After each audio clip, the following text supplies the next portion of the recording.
On the News Channel 5 network, this is Inside Politics. Hello, everyone. I'm News Channel 5's political analyst, Pat Nolan. Welcome to Inside Politics. It's August, and as usual, Congress is in recess, and Washington's pretty dead right now up there, right at this point. That means we get to visit also with our with our local representatives while they're back here in the districts. That includes Nashville Democratic Congressman Jim Cooper. He's our guest on Inside Politics. Congressman, it's quiet in Washington right now, but September is going to be a pretty tough month for you guys. You're right, Pat. September could be really climactic because we don't know whether the government will even remain in operation.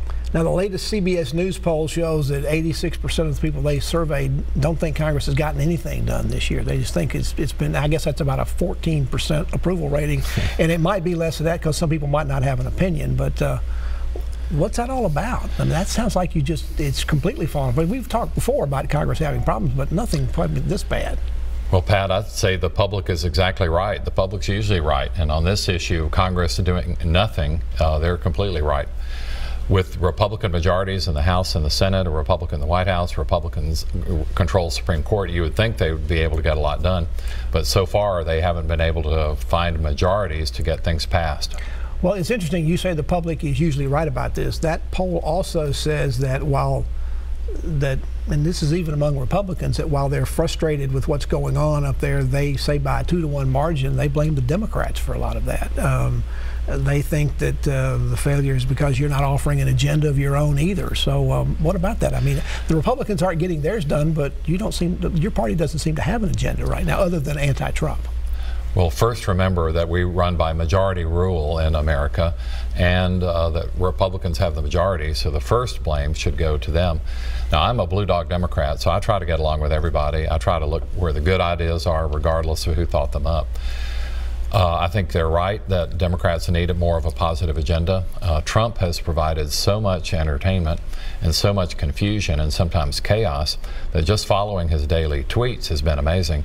And I don't know a single Republican who doesn't want the president to put down his phone, because this morning is another example. He even criticized our own Senator Bob Corker this morning.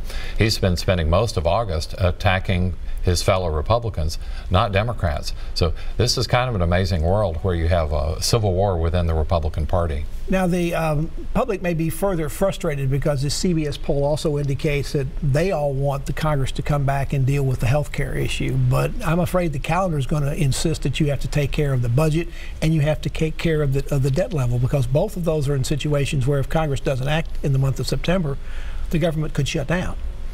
You're exactly right. And that would be totally stupid. As Senator Alexander said, he was not elected to shut down the government.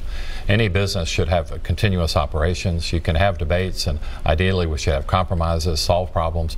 And Lamar Alexander is actually very good at that. His health committee will be holding hearings on how to fix Obamacare, how to get our health system stronger, and that should be done. But the president has interfered. He told the crowd in Phoenix that he was willing to shut the government down just to get funding for his border wall. And most people don't seem to be for that. The president's fighting for it, but he seems to be alone without the Republican Party. You mentioned Senator Alexander. He is trying to get a bipartisan effort going on in the Senate to keep these tax subsidies going on for people that are on Obamacare, because otherwise these markets just may collapse. Is there a similar effort underway in the House? There is. Senator Alexander, though, has the moral authority to lead this. He's come up with several bipartisan compromises in the past. He's a very fair-minded man. And it's really your insurance stabilization, and we just got good news in the last couple of days. Now every county in America will have a marketplace option so that people can get health insurance. There had been some fear in some rural counties it might not be available, but now it'll be available in every county. Now, this effort by Senator Alexander has also been met by President Trump, and this didn't get nearly as much controversy as his comments about shutting down the government, but he has talked about impounding those funds so that those subsidies no longer continue to go out. Now, what can the Congress do about that? I mean, if the president impounds funds, what can you do? Well, fortunately, we have 3 branches of government, and Congress has at least equal authority. And every Republican in Congress knows that in their proposed health reform bill, they had insurance stabilization funds. So whether it's in Obamacare or whether it's in the Republican plan, that money is available, and it should be available so that regular Americans have the opportunity to get affordable health insurance. That's what the funds are there for. The leadership in the Congress continues to say they're going to pass a budget, but it's probably going to be a continuation budget, probably a clean bill at this point. They don't appear like they're going to have Republican majorities, certainly in the Senate, maybe not in the House as well. What's the price for the Democrats to come over and support a bill like that? Well, let's distinguish budget from appropriations. I think there will not be a budget passed. It's shameful that the Senate doesn't want to vote on one. Just to continue an appropriations bill. Yeah, it'll all be appropriations, just funding the government on a piecemeal basis. Which is what Congress has done for years, unfortunately. But it's not a good way to run the government. We should have annual budgeting, and we should pass it on time. Remember, I had the bill, no budget, no pay. Congress wouldn't even get paid unless we did our work on time. That got passed into law 3 years ago, but it was only in effect for 1 year. That year it worked. And we're trying to get it passed again, so we'll keep on working. My proposal was for it to be permanent. The Republicans who adopted my idea wanted it 1 year only so they could beat up on Obama. They didn't want it to be in place so they could actually have the government work properly, regardless of who's president.